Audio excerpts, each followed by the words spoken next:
Good morning বন্ধুরা, আমি Mousumi's kitchen daily ব্লগে তোমাদের সবাইকে জানাচ্ছি স্বাগত। চিংড়ি মাছ দিয়ে তো নানান রকম রেসিপি হয়, আমরা খাই, নানান পদ করে খাই। আজকে আমার রেসিপি হলো নারকেল দিয়ে চিংড়ি মাছ।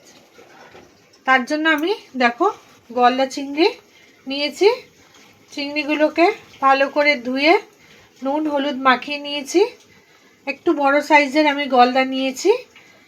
এর যে সুরগুলো আছে সেগুলো নিয়ে নিয়েছি। এগুলো পা মনে হয় না, পাগুলো। টমেটো কেটে নিয়েছি আর আলু কেটে নিয়েছি। এদিকে নারকেল নিয়ে নিয়েছি। কড়াই ওভেনে বসিয়ে দিয়েছি, কড়াইতে দিয়ে দিয়েছি তেল। এবার আমি তেলটা ভালো মতো গরম করে নেব। তেলটা ভালো মতো গরম হয়ে গেছে। এবার আমি চিংড়ি মাছগুলোকে ভেজে নেব।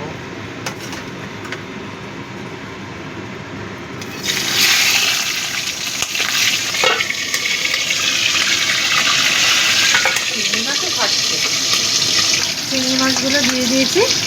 এক এক দিকেই 30 সেকেন্ড সময় ধরে ভেজে নেব। এক পাশ ভাজা হয়ে গেছে, এবার উল্টে দিলাম। এই পাশটাও এই 30 সেকেন্ড ধরে ভেজে নেব। বন্ধুরা, মাছটা আমার ভাজা হয়ে গেছে, এবার আমি তুলে নিচ্ছি।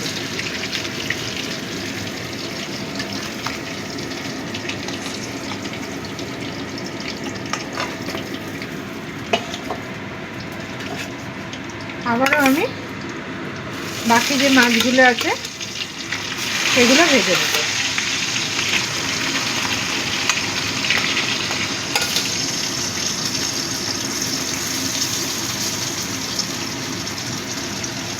ওই এক এক দিক 30 সেকেন্ড করে ভেজে নেব।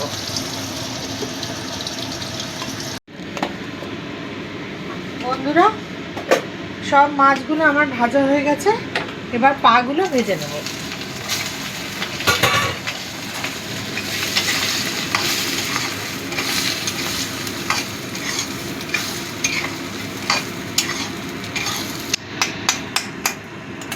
বন্ধুরা দেখো, সব আমার ভাজা হয়ে গেছে। এবার আমি তেলের মধ্যে দিয়ে দিচ্ছি গোটা জিরে ফোড়ন।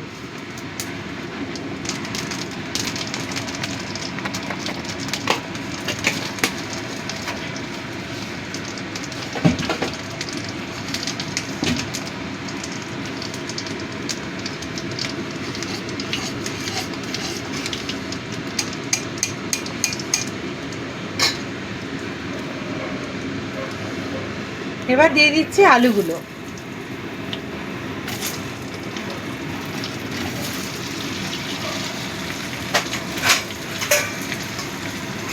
আলুগুলো একটু ভেজে নেব।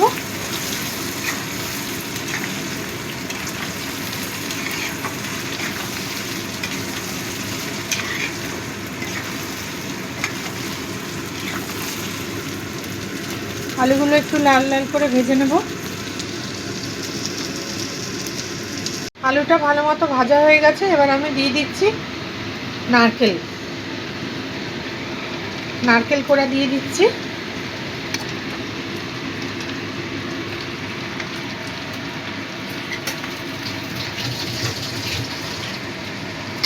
নারকেল কোড়াটা দিয়েও ভালো করে ভেজে নেব।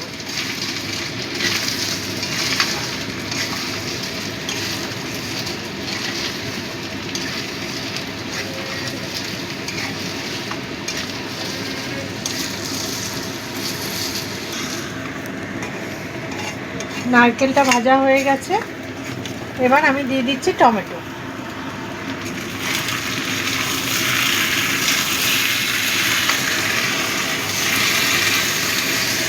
এবার দিয়ে দেবো পরিমাণ মতো নুন।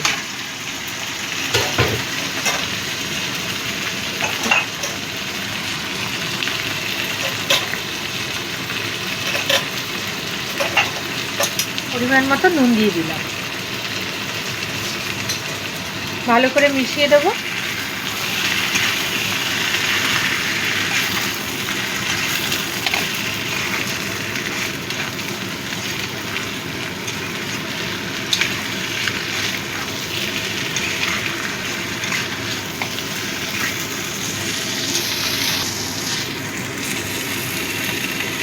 ভালো করে মিশিয়ে দিয়েছি।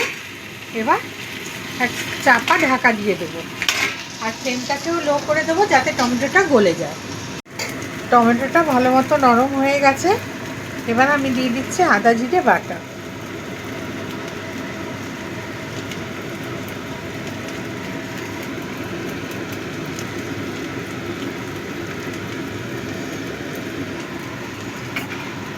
আদা জিরে বাটা দিয়ে দিলাম। এবার এই আদা জিরে বাটাটা ভালো করে মিশিয়ে দেবো, আর ভাজতে থাকবো যতক্ষণ পর্যন্ত না আদা আর জিরের কাঁচা গন্ধটা চলে যায়।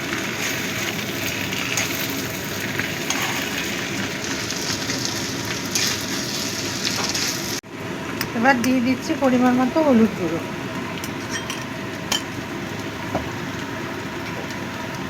দিয়ে দিচ্ছি লাল লঙ্কার গুঁড়ো,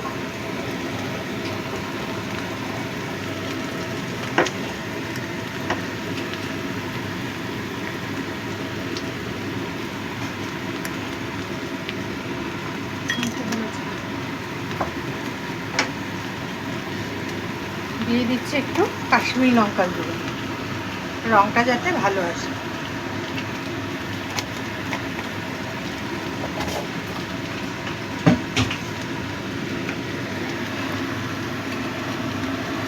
দিয়ে দিচ্ছি গরম জল।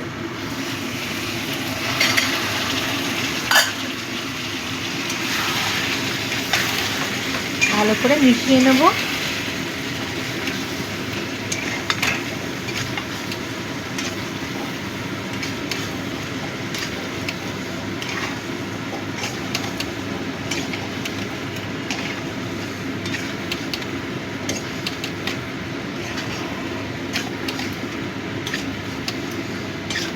ভালো করে কষিয়ে নেব।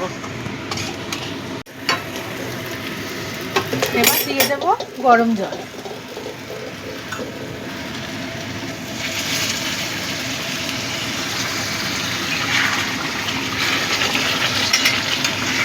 আমার কড়াইটাতে ছোট হয়ে যাচ্ছে, ওই জন্য আমি এটাকে বড় কড়াইতে নিয়ে নেব।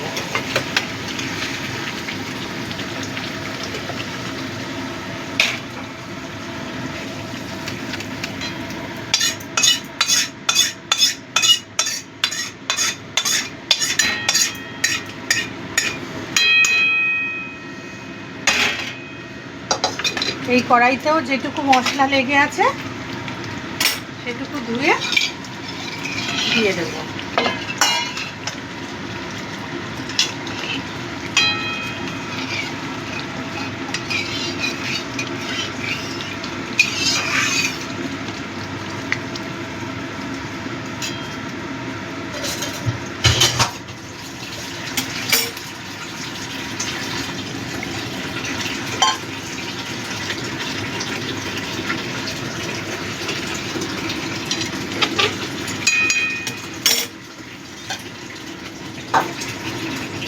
ঝোলটা ফুটতে শুরু করেছে।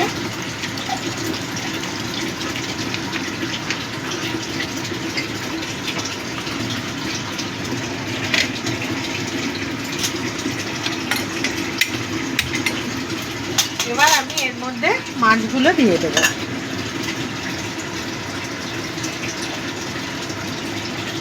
মাছগুলো সব দিয়ে দিচ্ছি।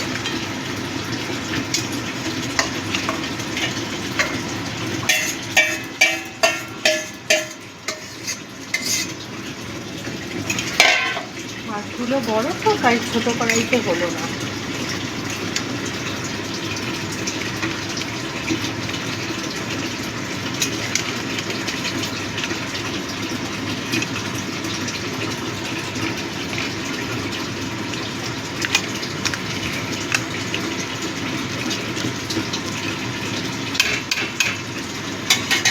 এবার আলগা ঢাকা দিয়ে দেবো। এইভাবে কিছুক্ষণ রান্না করে নেব। বন্ধুরা, আমার মাছটা হয়ে গেছে।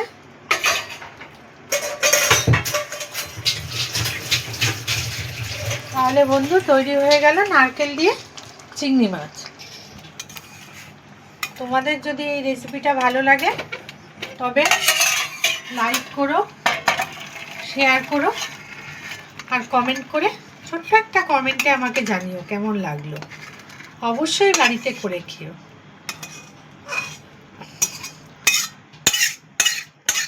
সাবস্ক্রাইব করে দিও যাতে আমি এগিয়ে যেতে পারি, আমার পরিবারেরও যাতে সদস্যের সংখ্যা বেড়ে যায়। আর পাশে থাকা বেল বাটনটিও ক্লিক করে দিও, তাহলে আমার রোজকার রেসিপি তোমাদের কাছে তাড়াতাড়ি পৌঁছে যাবে। আজ এ পর্যন্তই বন্ধুরা, আজ আসি, কাল আবার চলে আসবো নতুন একটা রেসিপি নিয়ে। ভালো থেকো, সুস্থ থেকো, আর অনেক ধন্যবাদ।